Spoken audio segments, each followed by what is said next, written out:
يعطيكم العافية. كيفكم اليوم؟ إن شاء الله يا رب تكونوا بألف خير. اليوم إذا الله راد بهيدا الفيديو عنا عزومة سمك مشوي. مش أنا اللي عاملتها، عمتي هي اللي عازمتني أنا وجوزي وولادي، وكمان عازمة الضيوف اللي سكنوا عنا، المدام وجوزها. لا وما لازم إلا مدام، هي ما شاء الله عنا حجة. الله يرزقنا الحج جميعا. أنا ولا مرة ريحة على الحج، بس بتمنى من كل قلبي، يعني هيك ظروفي المادية ما بتسمح لي، بس أكيد بتمنى. هذا الفيديو اللي صورته بالاول انا وعم بشرب متي، هيدا فيديو من قبل بيوم. هيدي ظرف القهوه بدي نزله لعمتي معي. هون صرنا تاني يوم، خلصت شغل البيت واذا الله راد بدي انزل.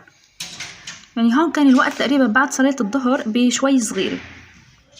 هلا هو الغدا رح يكون سمك مشوي وسمك مقلي، وبتعرفوا يعني المازة اللي بتكون موجودة على الطاولة، يعني مثل الحمصية والسلطة وهدول القصص.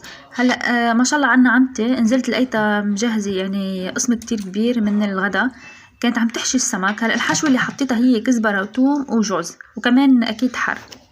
هلا انا هون بعد ما نزلت رجعت طلعت على بيتي، بدي اعمل هيدي علبه الحمص، بس المشكله انه هيدي علبه الحمص مش منتبهت لها. بعد ما خلصتها عرفت انه هي بطعمه الحر. هلا هي اكيد عندها حمصيه، بس علبه الحمصيه اللي عندها هي كتير كبيره، فانا قلت انه لشو كل هيدي الكميه الكبيره، خلص يعني انا عندي علبه صغيره.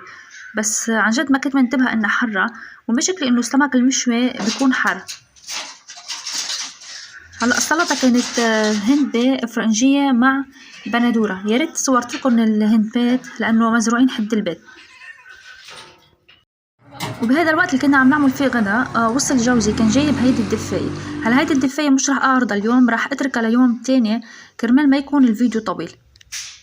يعني بعملها فيديو تاني يوم ان شاء الله، يعني بقديش ترينيها وكيف ركبناها. وهلا بدنا نبلش بقلي السمك. مثل ما انكم ملاحظين انه صارت معنا مشكله هون، كانت النار كتير قويه والزيت كتير حامي، مش منتبهين له انه هالقد. طلعت النار يعني مثل ما بيقولوا يعني الزيت تفاعل مع النار وصار يطلع نار ودخنه.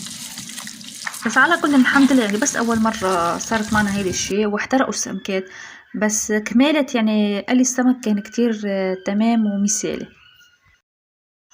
حتى اذا ملاحظين كيف لون الزيت كيف فجأة تغير، يعني عم قلكم انه ولع الزيت. هدول للشوي. بسم الله وبالله. بدي لكم شغله عني، انا بالنسبه للمشاوي اكتر شيء والمفضل عندي هو السمك المشوي. هلا الكفته والفريج والباقي اللحوم يعني ما كتير. هيدا البطاطا المقليه عم تجهز، وهيدا السلطه الهندبه مع بندوره. هذا الحلو بالسمك المشوي انه ما بياخد وقت، يعني دغري بيستوي.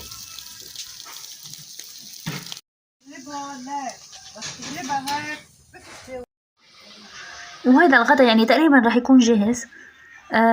جهزنا هيدي الطاولة، بقى بس السمك المشوي والبطاطا المقلية. ما شاء الله على ريحة السمك بيملي الحارة. وهدول السمكات صاروا جاهزين ما شاء الله، يعني غير شكل.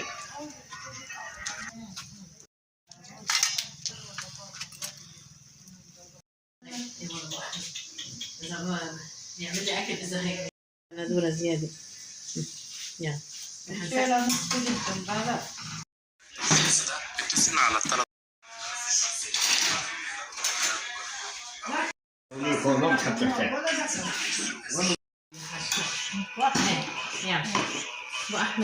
وهيدا كان فيديو اليوم، ان شاء الله ما تكونوا مليتوا وان شاء الله تكونوا حبيتوه. وهيدا كان غدانا، وانا بشوفكم في فيديو تاني. باي.